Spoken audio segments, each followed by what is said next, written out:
손바닥 농장 대추나무 그루 수는 자꾸 줄어듭니다. 애초에 판매하지 않을 거니까 자가 소비로는 많이 필요하기 때문입니다. 그 자리는 체리, 사과 등 다른 과수가 차지합니다. 그래도 사과 대추도 있고 토종 대추, 복조 대추도 있습니다. 재배가 다른 과수보다는 수월하니 자연적 등한시할 때도 많습니다. 대추 겨울 전정도 다른 과수처럼 잎 떨어지고 난 후부터 새잎 날 때까지 해도 큰 탈은 없습니다만 그래도 1월 말에서 2월에 하면 가장 좋은 시기입니다. 과수 전정을 할 때마다 하는 얘기, 전정은 햇빛과 통풍이 원활하도록 하는데 그 방법은 자람과 결과 습성에 따라 한다고 하였습니다.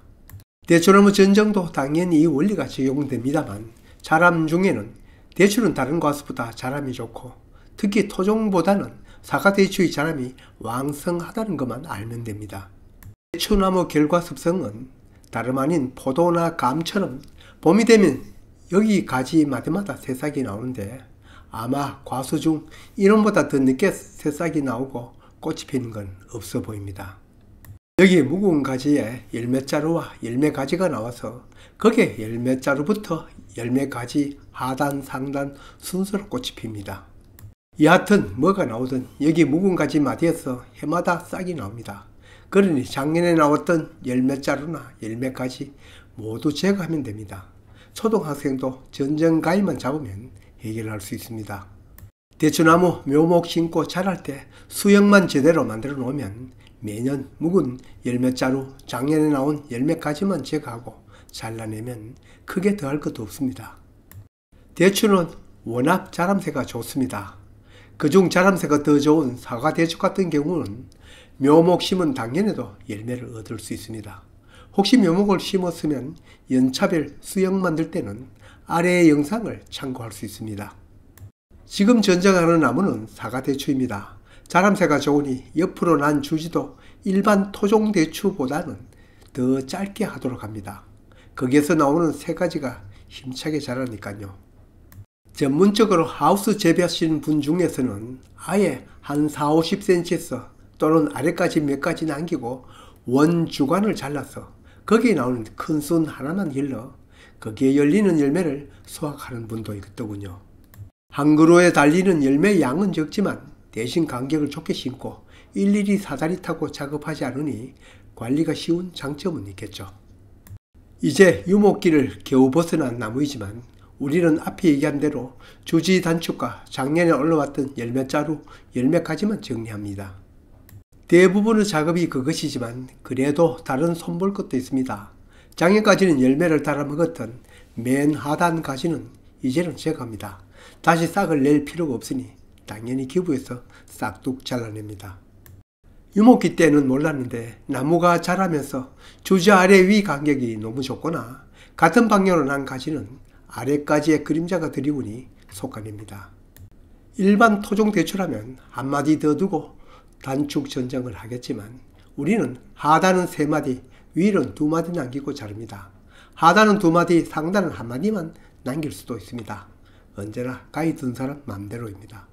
위로 갈수록 남기는 마디가 짧아야 나무 전체에 햇빛이 고루 들어오겠죠.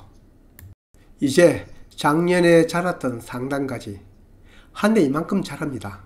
정말 자람이 좋습니다. 단단한 나무가 이렇게 자람이 좋은 것은 드문 일입니다.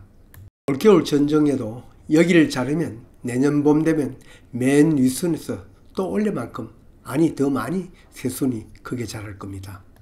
전정을 마친 모습입니다. 남긴 주지가 너무 길게 느껴지기도 합니다. 그렇다면 나중 보고 한마디 더 단축할 수도 있습니다. 사과대추는 나무 자람에 쏠리느라 덜하지만 이 토종대추는 땅에서 얼마나 신초가 올라오는지 모릅니다. 뿌리가 낙지발처럼 뻗어나가니 4-5m 떨어진 곳에도 신초가 올라옵니다. 어떤 분은 이걸 분군하에 심어도 되는가를 물어오는데 이건 대추 대목이었던 산조대추입니다. 보통 여기에 접을 붙여서 묘목을 만드니 여기다 다른 품종의 접수로 접을 붙이면 됩니다만 그냥은 콩알만한 대추가 열립니다. 토종 대추도 사과 대추처럼 이 주지 마디마다 싹 나오고 나중 꽃피고 열매 달립니다. 그러니 전정 방법 자냄새만큼 다를 뿐입니다. 그냥 작년에 나왔던 열매자루, 열매까지 다 제거하면 됩니다. 이 성목이니까 매년 그렇게 반복하면 되지만 아직 유목이고 여기 팔처럼 펴진 주지를 좀 더 길게 만들고 싶으면 맨 마지막 작년에 나왔던 그 열매까지 한두 마디 필요만큼 남기고 자르면 됩니다. 당연히 위로 갈수록 가지가 짧아 삼각형을 만드는 것은 똑같습니다. 물론 여기에도 배면지, 즉 등이 아니고 아랫부분에 땅으로 향하는 가지는 한 가지든 세 가지든 모두 잘라냅니다. 세 가지의 하얗게 된 부분, 작년 여름 갈색 날개 매미충 산란한 가지입니다. 이놈들은 딱딱한 묵은 가지보다 세 가지 한가운데다 산란을 하는데 다른 가수는 그 햇가지가 원래 결과지가 되어 피해가 막심하지만 다행히 이 대추나무는 그 가지 다 잘라버리니 큰 탈 없습니다. 늦여름부터 가을 동안 사과, 복숭아, 자두, 매실은 산란을 못하도록 열심히 농약 방지하지만 이 대추나무는 그런 대로 그대로 둡니다. 이제 남은 것은 상단부와 맨 꼭대기입니다. 이것도 사과대추와 별반 다르지 않습니다. 모두 자르고 원래 새로 난 가지에 대추가 열릴 것입니다.